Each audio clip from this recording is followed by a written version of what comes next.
¿Qué tal? Muy buenas noches, tengan todos ustedes bienvenidas a esta nueva emisión de Democracia sobre la Mesa.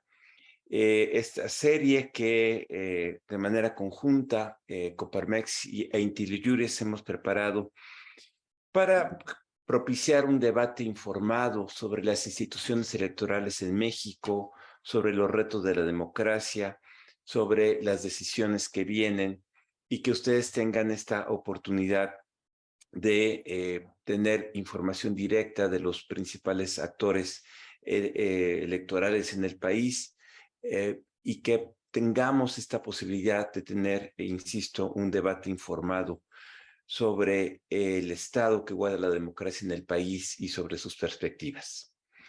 La sesión pasada tuvimos el privilegio de contar con la presencia del consejero presidente del INE, el doctor Lorenzo Córdoba, y ahora con enorme gusto tengo el privilegio de presentarles al magistrado Reyes Rodríguez Mondragón, quien es presidente de la Sala Superior del Tribunal Electoral del Poder Judicial de la Federación. Él es licenciado en Derecho por el ITAM, con estudios de posgrado en el CIDE y en el Instituto Internacional de Sociología del Derecho de Oñati. Es autor de diversos artículos, académico, profesor. Ha ocupado diversos cargos en los tres poderes de la Unión, en el legislativo, en el ejecutivo, ahora en el judicial. Fue electo magistrado de la Sala Regional de Monterrey y posteriormente de la Sala Superior, y desde el 2 de septiembre de 2021 es magistrado presidente del Tribunal Electoral del Poder Judicial de la Federación hasta 2024.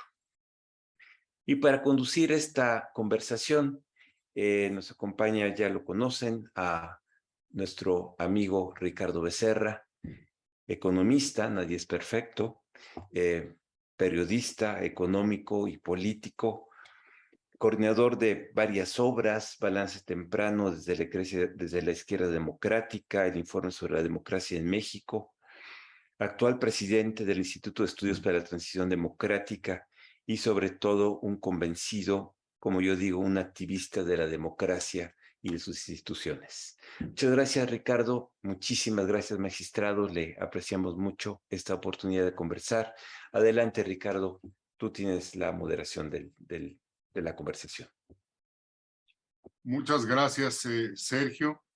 Muchas gracias a todos, a todas las que nos hacen favor de seguir esta transmisión y esta conversación. Y por supuesto, pues muchas gracias al magistrado presidente Reyes Rodríguez Mondragón, un hombre con una amplia trayectoria en el mundo electoral, un experto en la materia y sobre todo un hombre que en estos momentos está llamado a jugar un papel importantísimo en la defensa, en la construcción, en la supervivencia y en el desarrollo de la justicia electoral en nuestro país. Le agradecemos un montón, magistrado, que esté esta tarde con nosotros. Gracias a ustedes, Ricardo, Sergio, por invitarme a esta conversación. Es un gusto volver a saludarlos y compartir con ustedes las reflexiones en torno a la función del Tribunal Electoral y el valor o utilidad social que este representa para la sociedad y la democracia en México. Gracias, magistrado, presidente. Creo que deberíamos empezar o debemos empezar haciendo referencia al público que ha seguido estas charlas, presidente, magistrado. Este público no es especialista, pero sí es un público muy atento, muy alerta y también muy preocupado por las circunstancias que envuelven hoy a la democracia en México. Quizás para abrir boca, magistrado, presidente, convenga explicar, para empezar, cuál es el papel, la función que juega el Tribunal Electoral Mexicano, no solo ahora, ¿no?, sino desde su fundación.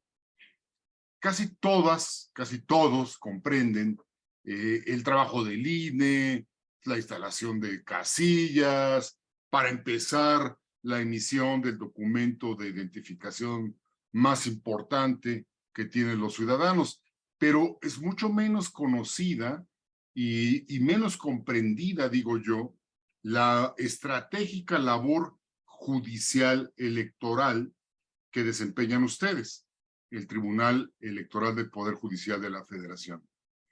Dicho de una manera llana y para abrir boca, como digo, presidente, ¿para qué sirve el Tribunal Electoral en México? Gracias por empezar, digamos, con esta pregunta que nos permite introducirnos a la labor del tribunal.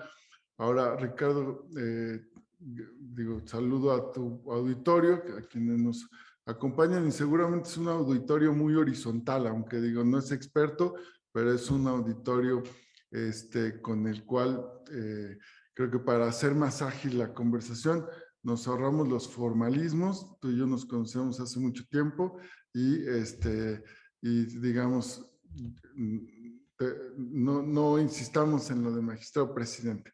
Reyes para ti y para todo el auditorio. Ahora, en México, la transición a la democracia se llevó, ¿no?, de la mano de la construcción de instituciones electorales. Como dices, principalmente con la creación del Instituto Federal Electoral como el organismo encargado de emitir la credencial para votar y organizar y convocar a las elecciones, ¿no? Los jugadores centrales de la elección, pues, es la ciudadanía y los partidos políticos. Ahora, pensando esto como un juego, el INE ahora, antes IFE, es el árbitro, ¿no?, que está en el centro con su silbato y sus abanderados. El tribunal es, digamos, siguiendo esta analogía, es como el VAR, ¿no? O sea, es un colegiado de árbitros que están observando que el juego en la cancha se lleve a cabo conforme a las reglas y que el arbitraje, que puede ser revisado por este VAR, pues se esté también llevando a cabo de manera imparcial, de manera objetiva, neutral y garantizando condiciones de equidad. Entonces, el Tribunal Electoral es esta instancia judicial en la cual los jugadores pueden reclamar ese arbitraje y la aplicación de las reglas por el INE. Y entonces su función, la función jurisdiccional básica del Tribunal Electoral, es primero garantizar que la organización de las elecciones, su conducción conforme a criterios de equidad y legalidad, se garantice. En particular, el Tribunal Electoral se le ha asignado la función de ser el juez en una primera instancia a través de 5 salas regionales y una sala especializada relacionada con el acceso a la radio y la televisión y la emisión de propaganda político-electoral. Estas son las salas que conocen, en primer lugar, de conflictos que se dan en torno a elecciones, por ejemplo, estatales, ¿no?, o a las elecciones para diputados y senadores por mayoría relativa. En una segunda y última instancia está la sala superior, integrada por un colegiado de 7 magistraturas, y esta es la última instancia, es decir, en este juego de la competencia político-electoral, quien decide por última ocasión, en un mecanismo de revisión, digamos, administrativo y jurisdiccional que se complementa, es la sala superior. ¿Sobre qué decide? Sobre si, por ejemplo, las candidaturas registradas para acceder y competir por un cargo público cumplen con todos los requisitos o cumplen, por ejemplo, con el objetivo de introducir acciones afirmativas y que esa candidatura sea indígena, ¿no?, o que esa candidatura sea migrante. O, por ejemplo, cuando el juego termina, la ciudadanía acude a la jornada electoral, emite la votación y hay controversia sobre el resultado electoral, también son los tribunales quienes califican que esa jornada electoral, esos votos, se hayan contado conforme a la ley y que el resultado también se haya expresado de manera libre, de manera limpia, y que la preferencia electoral ahí no haya sido coaccionada, ¿no? O más grave aún, también en los últimos años hemos tenido que revisar denuncias, demandas en torno a la intervención o incidencia de crimen organizado en las elecciones. Menudo trabajo, magistrado presidente Reyes. Y bueno, el tribunal tiene desde 1996 este rol como parte del Poder Judicial de la Federación.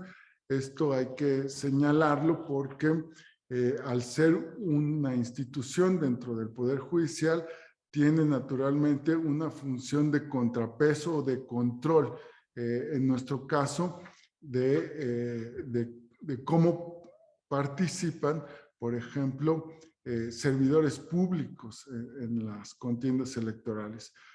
Si su intervención puede alterar su deber de neutralidad o la imparcialidad en el uso de recursos públicos. También se caracteriza por los principios de independencia y de imparcialidad. Estos son, a su vez, garantías para que los partidos políticos, el propio INE, tengan seguridad de que las decisiones pues se tomen conforme a las reglas preexistentes y la interpretación de la norma pues se guíe, se oriente por los valores y principios constitucionales. Muy bien. Como decía, el trabajo del Tribunal Electoral es el trabajo de resolver ni más ni menos lo más polémico, lo más controversial en nuestro sistema electoral. Y pues sí, les toca bailar con los casos más feos, siempre, ¿no? Pero entendida esta función, Reyes, entendida este propósito y esta acción del Tribunal Electoral, quizás convenga ahora ir a la coyuntura, ir a lo que nos convoca esta serie de conversaciones, ¿no? Porque diversos autores, muchos libros, toda una literatura reciente advierte que pues los que vivimos no son buenos tiempos para las democracias en el mundo y tampoco para la nuestra. La pregunta o la conversación, lo que nos interesaría conocer mucho del presidente del Tribunal Electoral Mexicano es, ¿hay suficiente conciencia del cambio de época política que nos ha tocado vivir en los tribunales electorales y, por supuesto, en el Tribunal Mexicano? ¿Hay conciencia de esta nueva dimensión y conflictividad política, pues que es universal? En primer lugar, Ricardo, yo diría que hay conciencia que la función o el papel, ¿no?, que le toca jugar a un tribunal, un árbitro en la democracia es precisamente procesar los conflictos políticos por las vías institucionales jurídicas. Entonces, ahí debe prevalecer, en teoría, el derecho sobre la política. Y en ese sentido es relevante que lo que señalas, que hay un nuevo contexto político. Y precisamente la justicia electoral tiene que enfrentar esta función de pacificar conflictos políticos en una coyuntura o en un contexto más polarizado, ¿no?, en donde los sentimientos, las emociones se expresan con mayor cotidianeidad en el discurso político y por lo tanto hay un mayor enfrentamiento, y en estos contextos de polarización efectivamente tenemos que ser conscientes que las instituciones más vulnerables son los poderes judiciales. ¿Por qué? Porque son el tercero neutral, o que debe actuar de manera neutral para resolver controversias en donde necesariamente hay dos posiciones encontradas, ¿no? La de quien demanda y la de quien tomó la decisión contra la que se inconforman. Esto se da tanto en el caso de las decisiones del INE, los partidos políticos presentan sus inconformidades, o incluso en decisiones al interior de los propios partidos. Y entonces tenemos hoy por hoy una pluralidad de partidos políticos, pero que también están enfrentando contextos de competencia que lleva, digamos, a atomizar el voto, a atomizar las preferencias y a mayor tensión al interior de los partidos, por un lado. Y por el otro, hemos visto una acelerada posición de un partido dominante, ¿no? De un nuevo partido que surge para las elecciones de 2015. Entonces, este nuevo jugador pues también tiene un proceso de formación como una entidad política.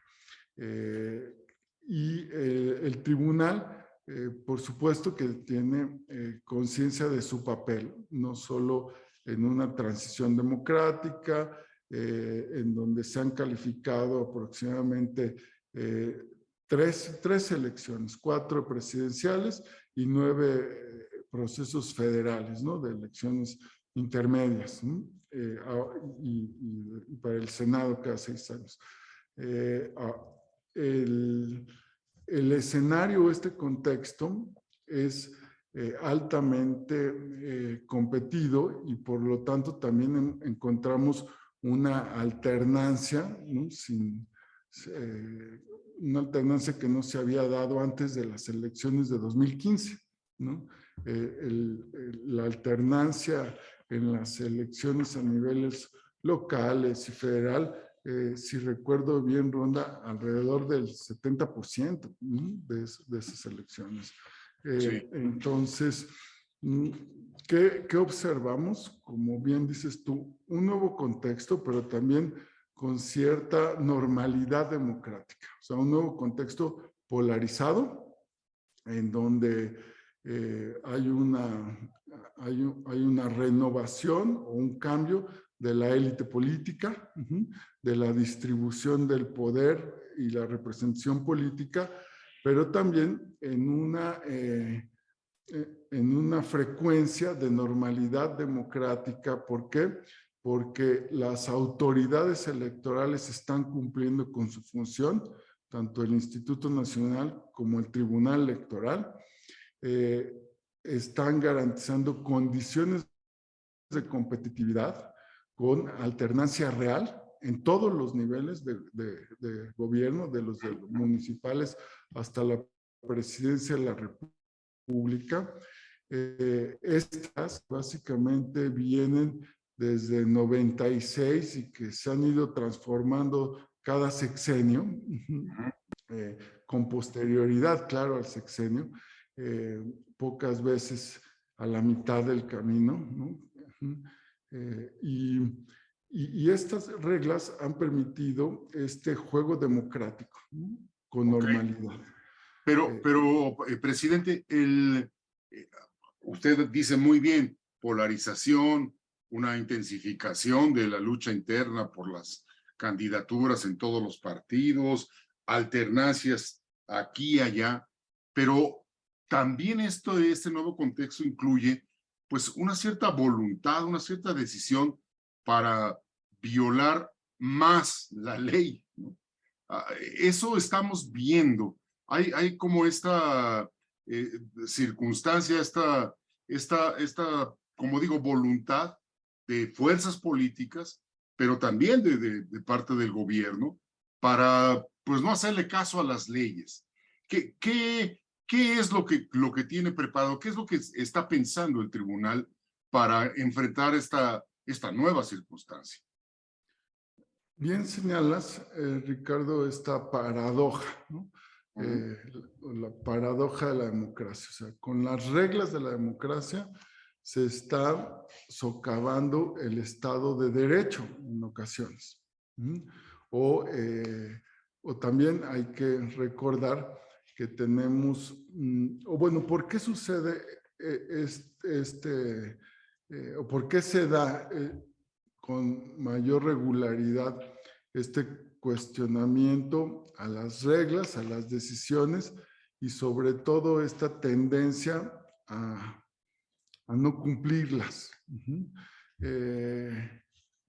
Primero, hay una clara desafección con la democracia. O sea, la ciudadanía está convencida de que la democracia en el mundo en general, México no es una excepción, le ha quedado a deber a la gente. Que los procesos y las instituciones de la democracia, si bien son el mejor sistema que conocemos, tampoco ha sido capaz de responder a los problemas, ¿no? Y a las expectativas que se han tenido. Entonces, aun cuando las instituciones y los procesos se pueden ir autocorrigiendo, ¿no? Y las reglas también, la dinámica sociopolítica pues va más rápido. Y entonces tenemos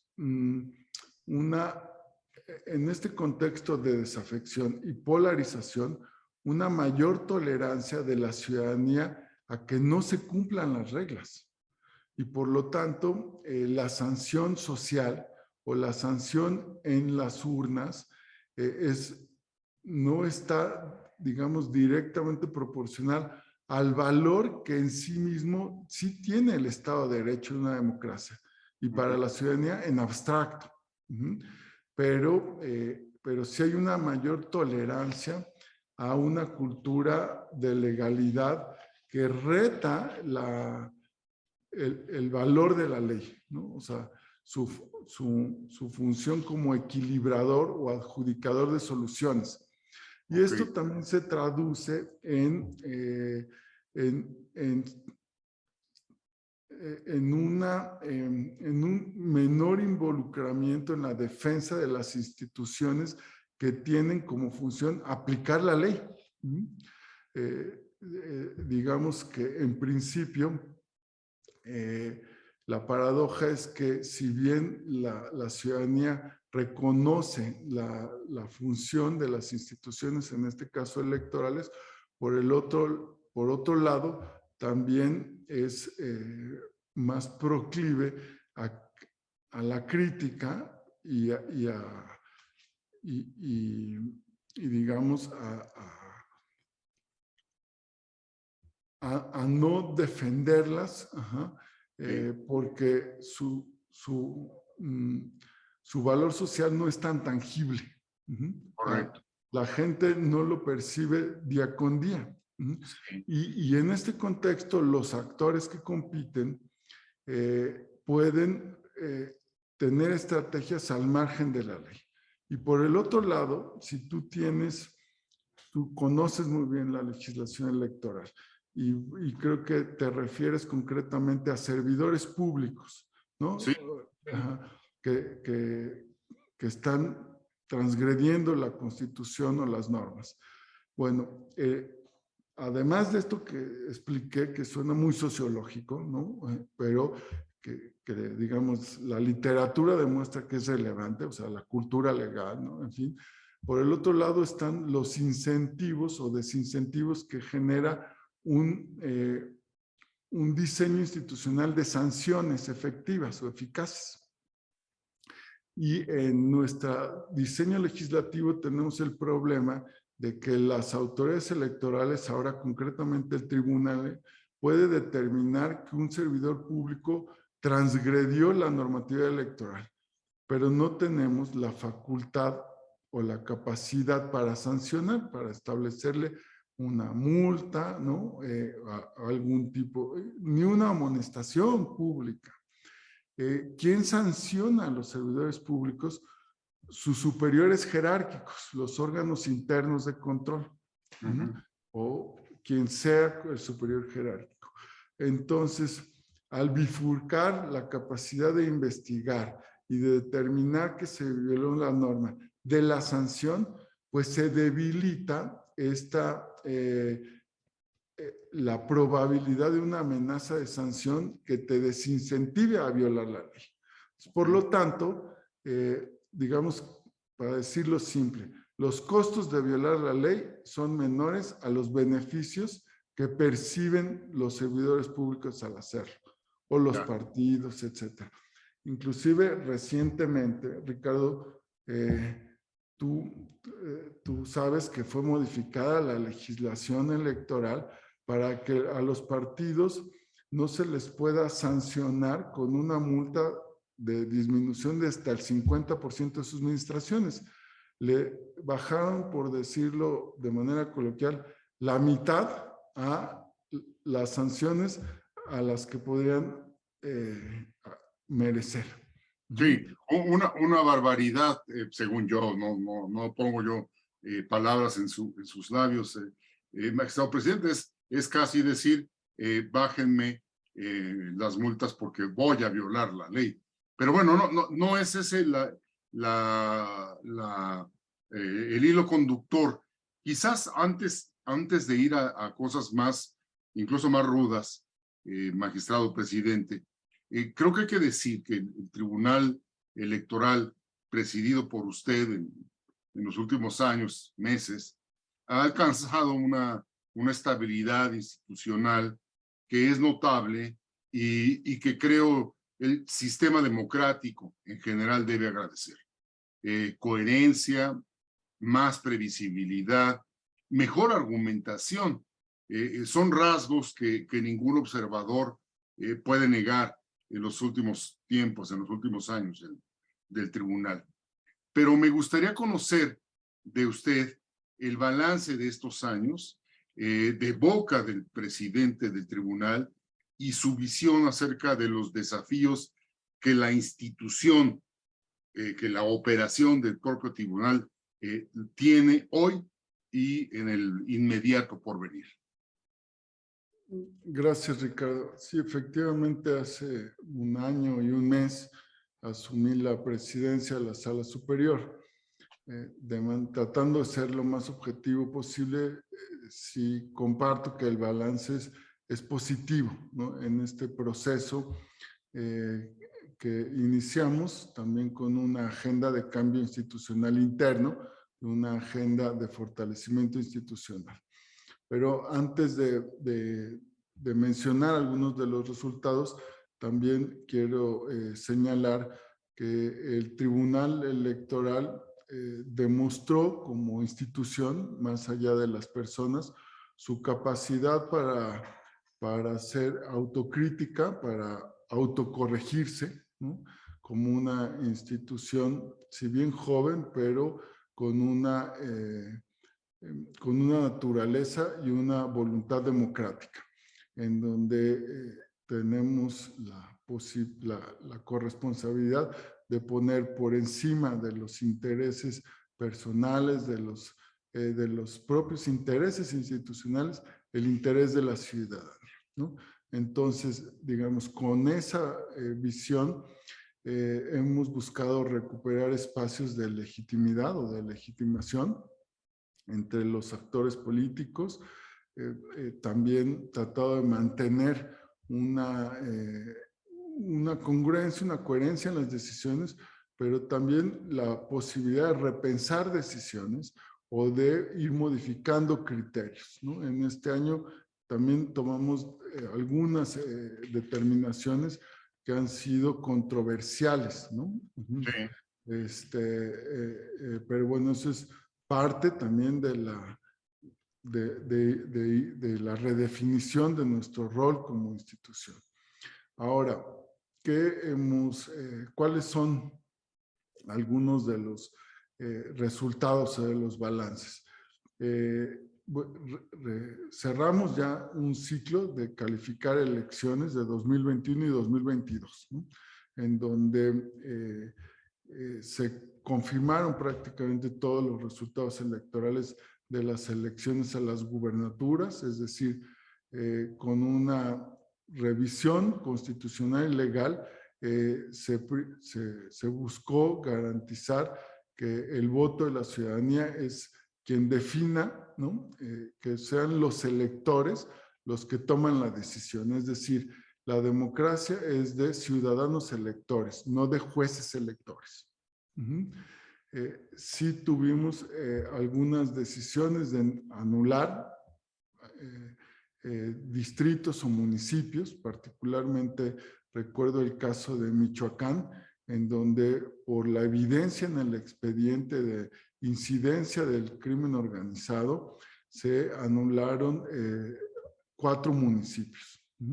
Y se vinculó al Instituto Nacional Electoral a hacer un trabajo de emisión de lineamientos, de estándares, para que en colaboración, coordinación con las autoridades de seguridad puedan ir generando ciertos estándares de prevención, ¿no? O de identificación de riesgos. Esto por mencionar, digamos, algunas de los retos que hemos enfrentado. En materia de la transformación institucional, lo primero que hicimos fue atender una demanda de darle mayor certeza, de mayor confianza a los partidos políticos y a la ciudadanía, de que la asignación de los juicios al interior del tribunal entre las magistraturas garantiza objetividad, y por eso se estableció un turno aleatorio de los medios de impugnación. Tú recordarás, Ricardo, que en los últimos años había un cuestionamiento hasta en ese nivel de detalle, ¿no? Sobre cómo se asignaban los juicios en el tribunal. Entonces, diseñamos e implementamos una herramienta digital para asignar de forma aleatoria. Esto es casi imposible conocer de antemano a qué magistratura le será asignada cada caso.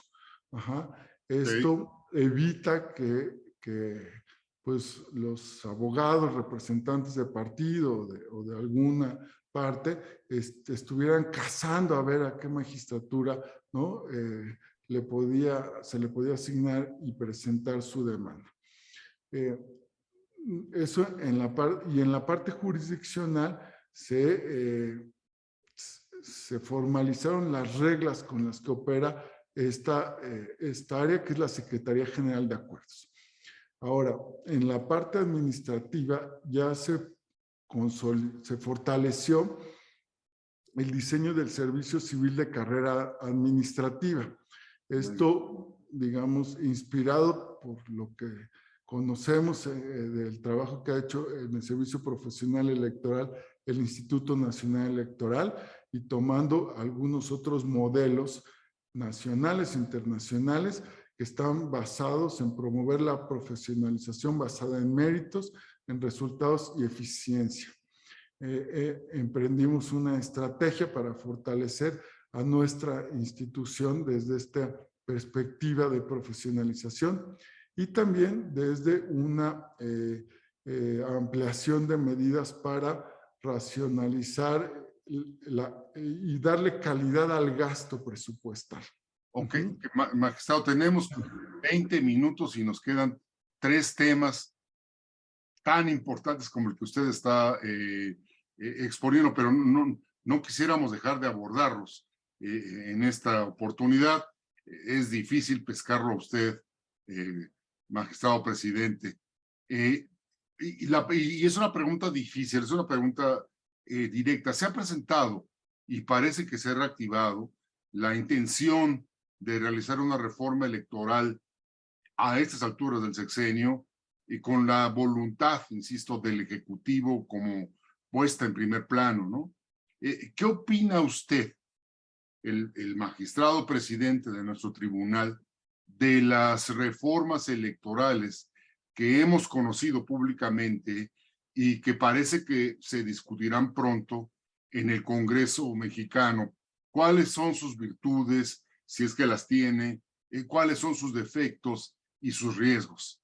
Es muy importante para nosotros conocer su opinión.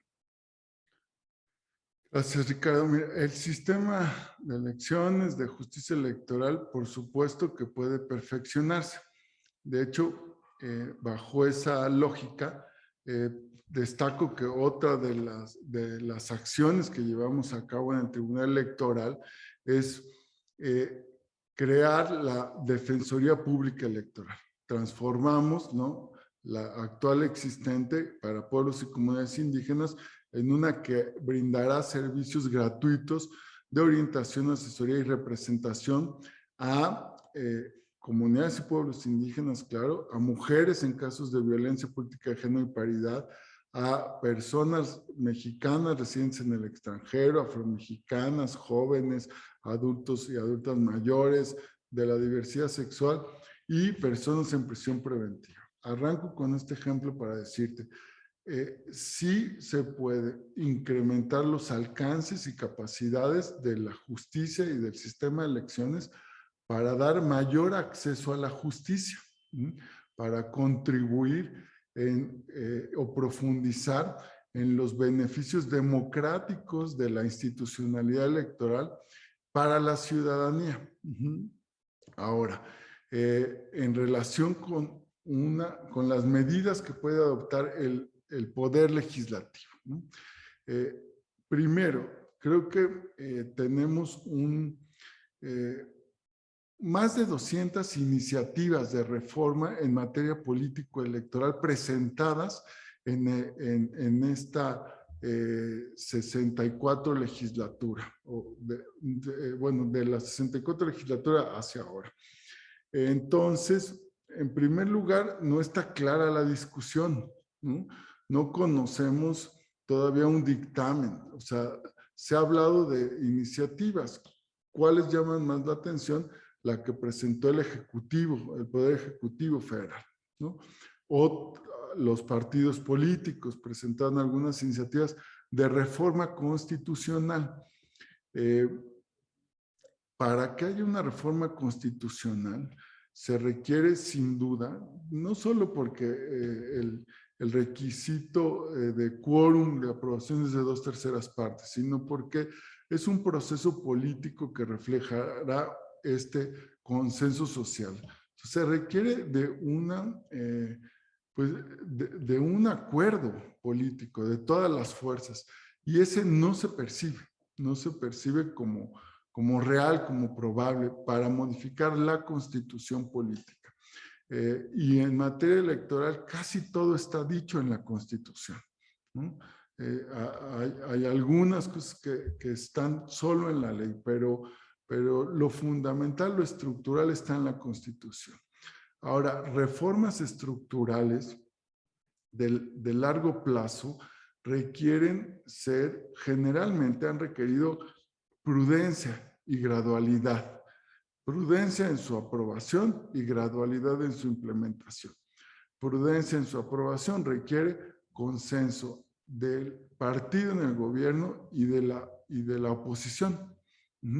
Y gradualidad en su implementación normalmente se percibe cuando ésta se pone a prueba en las elecciones intermedias. ¿Por qué se pone a prueba?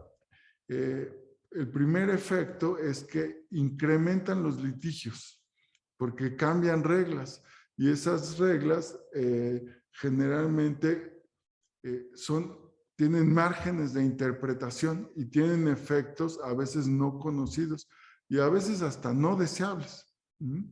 Y luego habrá que hacer correcciones que puede estar en manos de los tribunales que implementan o en manos de la autoridad administrativa que reglamentan, porque los cambios legislativos tardan más y la celeridad de la materia electoral de los procesos pues, requiere respuestas inmediatas. Entonces, te diría que por este lado de la prudencia y la gradualidad, no se percibe como que sea el momento pertinente. Lo digo, digamos, como, Claro. como una autoridad que es responsable de implementar la ley, de aplicarla. Por otro lado, la ciudadanía realmente percibe al INE y al Tribunal Electoral como instituciones sólidas, como instituciones confiables. Por supuesto, tenemos retos para incrementar la confianza pública. Entonces, desde un punto de vista objetivo, no se percibe un problema en la institucionalidad electoral. Por lo menos no se percibe por la ciudadanía. Por los partidos políticos, sus dirigentes, por los legisladores, también hay que reconocer que ellos sí pueden estar percibiendo que un alto nivel de activismo judicial o de reglamentación administrativa puede ser disruptivo o incide en la distribución de sus, de sus cuotas de postulación, por ejemplo, al Congreso, ¿no? Entonces, cuando se han tomado medidas como paridad en la postulación a gubernaturas o acciones afirmativas que tienen una incidencia en su distribución de justicia interna y de poder de los partidos, pues por supuesto ameritan una reflexión de ellos, de los propios partidos y legisladores, como también de las autoridades. Pues nos ha dicho algo muy importante, magistrado. Usted nos dice, no hay consenso en el poder legislativo y por otro lado, parece que no hay un diagnóstico que amerite o que propicie la necesidad de una reforma electoral. Sin embargo, y perdón el tijeretazo que acabo de dar de su argumentación, y sin embargo hay la posibilidad de que ocurra, si no una reforma constitucional, sí una reforma electoral y legal que, pues que solamente alcance para modificar las leyes electorales, no la Constitución. En tal caso, el Tribunal Electoral sería muy seguramente convocado a activar sus facultades de control constitucional, que las tiene. Magistrado, ¿está nuestro tribunal preparado para enfrentar ese escenario, pues que no es tan improbable? Bueno, sí estamos preparados ante ese escenario probable, que es la reforma a nivel legal. Ahí sí se percibe, ¿no? que habrá una decisión legislativa, ¿no? en el corto plazo. Ahora, el tribunal ejerce permanentemente una función de revisar en casos concretos la constitucionalidad de esas leyes, ¿no? Y de aplicarlas. Estamos preparados porque esa es la naturaleza del tribunal. Como te decía, hay un servicio de carrera administrativa, pero también hay un servicio de carrera jurisdiccional, ¿no? Sí. Que estamos fortaleciendo, que queremos también transformar. Está la discusión interna y esto garantiza que la capacidad profesional de quienes integran el secretariado del Tribunal Electoral está preparado para, digamos, resolver conflictos, además de manera muy rápida, muy veloz. La celeridad en ese tribunal es como ninguna en el mundo. resolvemos aproximadamente en conjunto todo el tribunal 17,000 casos cada año. Y el promedio de resolución en conjunto del tribunal es de 15 días y lo estamos reduciendo ahorita a 11 días.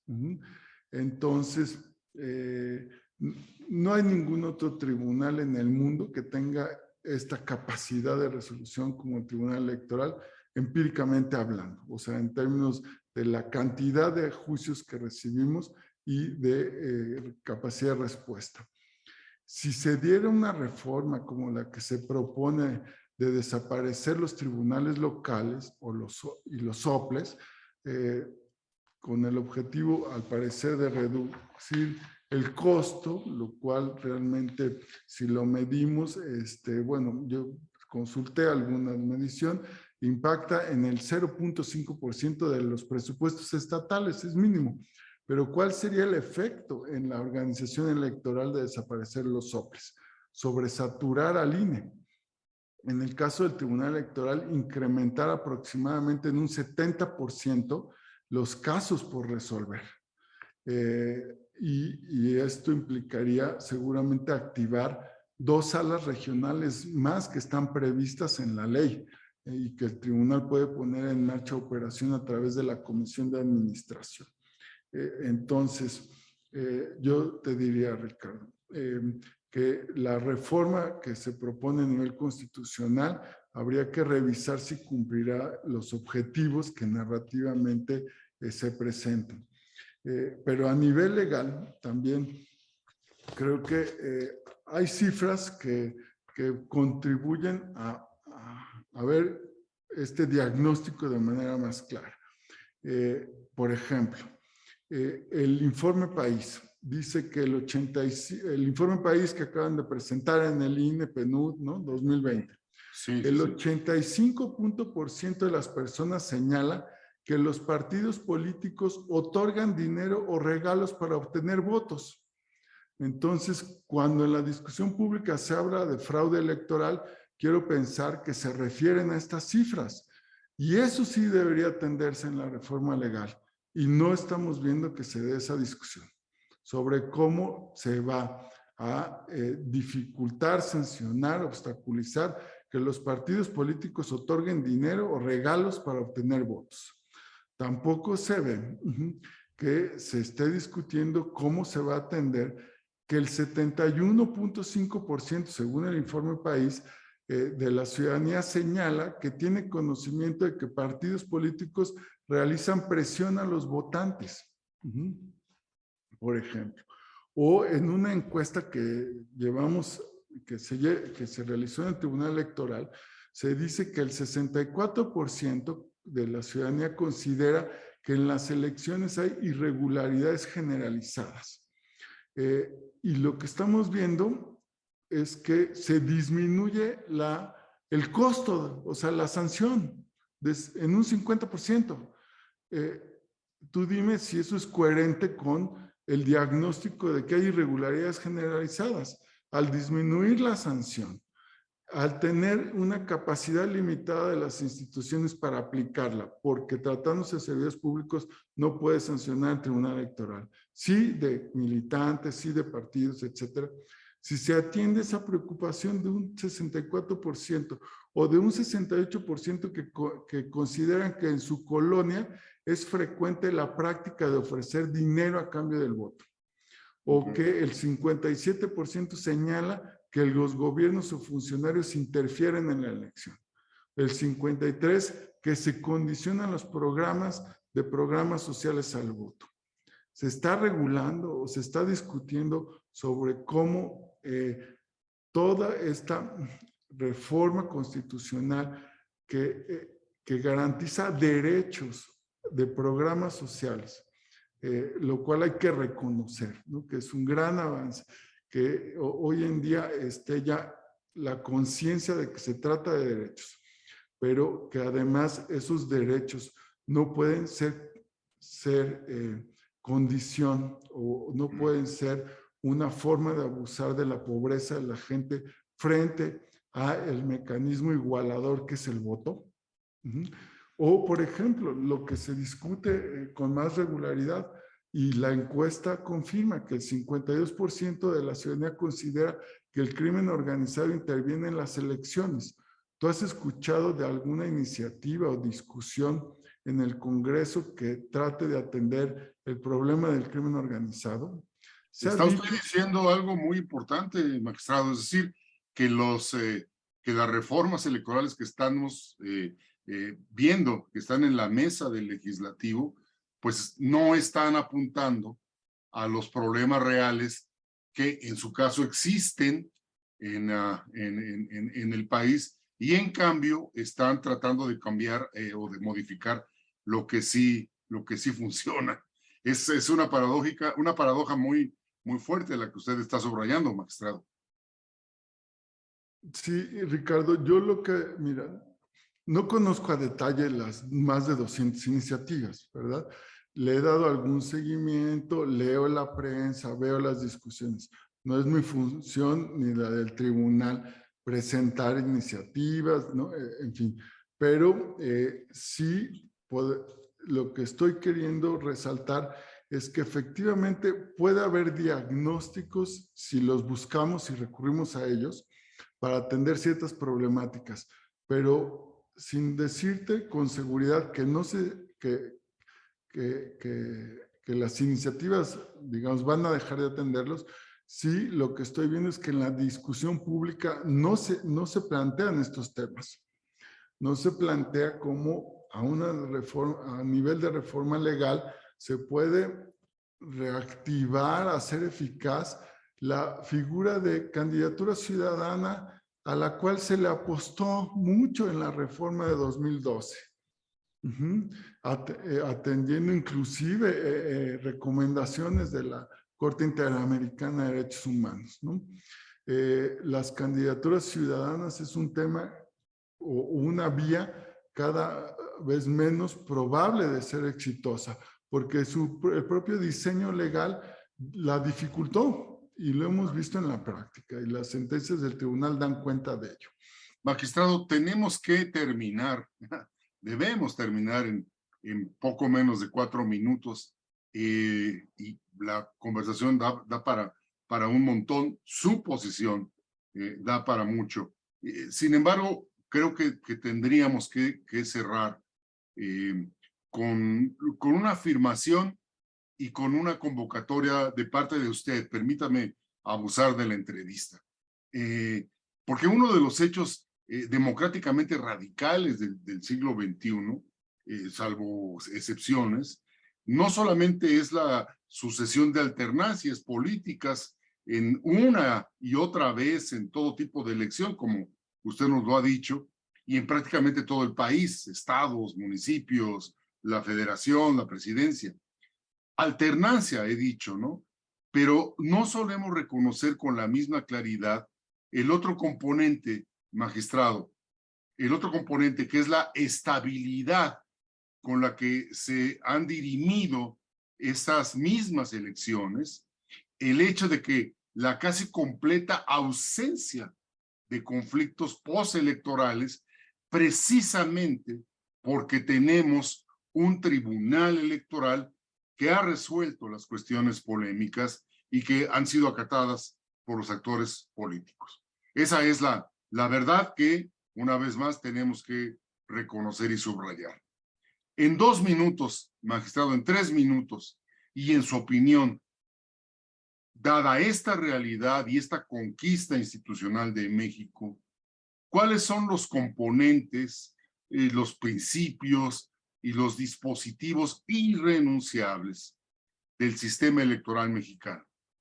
En otras palabras, magistrado, ¿cuáles son los ingredientes electorales que los mexicanos debemos defender? Sí, Ricardo, mira, un ingrediente, y lo conecto con lo que hablábamos de las reformas, es que haya reglas claras, ¿no? Otro ejemplo de lo que no conocemos la discusión públicamente es cómo se va a regular la reelección, y ya está prevista, y no se ha emitido una ley o la regulación al respecto. Entonces, si un componente es tener reglas claras de aquellas instituciones o derechos que están previstos en la Constitución. Entonces, ese componente es que el legislativo se ocupe de legislar lo que ya es una obligación para tener reglas claras y preexistentes que se apliquen en los procesos electorales. O otro componente es cómo garantizar el acatamiento de sentencias, porque en este nuevo contexto que señalabas desde el inicio también hemos visto desacato en un caso a las sentencias del tribunal, ¿no? O una dinámica de estira y afloje en relación con el acatamiento de las sentencias. Y el componente que debemos defender sin duda en democracia es el rule of law, imperio de la ley, ¿no? Como le quieras llamar, Estado democrático de derecho. Es decir, que las leyes se apliquen, se sigan, se obedezcan, pero que también el Poder Judicial pueda cumplir con esa función y los actores políticos, ejecutivos, partidos, legislativos, acaten las sentencias. Es prácticamente una condición democrática, aun cuando digamos, no compartan el sentido de la decisión, porque las sentencias expresan razones objetivas. No se busca incidir de manera parcial sobre la estructura de, por ejemplo, la representación política en las cámaras. Algo también que me parece fundamental es la independencia de los órganos constitucionales autónomos y de los poderes judiciales, del Poder Judicial, del Tribunal Electoral. La democracia es este sistema de derechos y libertades, pero en donde también hay contrapesos, y la independencia es la garantía de que se puedan ejercer. También fundamental es que las autoridades electorales tengan un diseño que garantice la independencia e imparcialidad de sus decisiones. Y, por ejemplo, un modelo de elección por voto popular y directo de las magistraturas o de las consejerías, pues va en contra de la racionalidad que ha establecido los organismos internacionales y la literatura en general. Lo que dicen es que entre más separado esté un poder como el judicial y la elección y designación de las magistraturas de los otros poderes, como es el legislativo, ejecutivo, o de la competencia partidista, más se garantiza la imparcialidad. Pero aquí se propone lo contrario, con una narrativa que empíricamente está demostrado que ni en Estados Unidos ni en otros países donde hay elección de jueces, eso ha contribuido a la imparcialidad. Inclusive en Bolivia, por ejemplo, donde hay elección de jueces constitucionales, participa el 5% de su electorado. Es decir, tampoco tienen ese ingrediente legitimador que se dice tiene esta propuesta. Entonces, ¿qué hay que cuidar? Esas características de las autoridades electorales. Independencia, imparcialidad, ¿no? Competencia técnica. Otra condición, digamos, o un objetivo, también no solo componentes básicos, componentes ya exigibles en este entorno democrático. Calidad de la democracia, integridad de las elecciones, ¿no? Me parece que eso está, digamos, por encima de la alternancia, por ejemplo. La alternancia se va a dar si los electores quieren, pero para que los electores puedan ejercer ese poder de alternancia, tienen que contar con elecciones íntegras, con calidad democrática, ¿no? Esto yo diría que son los básicos, y algo también de las discusiones de los últimos años es que la información sea lo que alimente la conciencia y la reflexión y el debate, y no la desinformación, no las fake news, como se dice, no la intervención de actores externos a las competencias políticas electorales, tratando de incidir con desequilibrios informativos. Nos faltó tiempo, magistrado presidente Reyes, Rodríguez. Ha sido una charla muy explicativa, muy aleccionadora. Esta última intervención sobre los componentes irrenunciables del sistema electoral, venido de usted, esta reflexión hecha por usted, es especialmente importante para el público que hoy nos escucha. Le agradecemos un montón, mucho, su tiempo, su esfuerzo, su concentración, y creo que nos faltó mucho tiempo para seguir conversando sobre la complejidad, la densidad y los desafíos que ustedes tienen enfrente para defender al sistema democrático, a la justicia electoral en nuestro país. Le agradecemos mucho, magistrado presidente. Ha sido un honor sostener con usted esta plática, y a nombre de los casi 100 chats, mensajes que han llegado a este Zoom, volvemos a reconocerle nuestra gratitud. Muy buenas noches tengan todos ustedes. Gracias, Ricardo. Antes de cerrar, otro componente que no mencioné porque parece obvio, pero ahora recuerdo nuestras largas conversaciones que teníamos en el IFE, la libertad de expresión. No hay que darla por sentada. Oh, claro. Ese es un componente, digamos, esencial. Parece obvio, pero hay que volverlo a recordar. Y esa libertad de expresión implica, pues, tener este tipo de espacios, ¿no? Que la ciudadanía, que gente como tú, interesada, pueda, pues, plantear preguntas, pero también reflexiones y contextos de exigencia.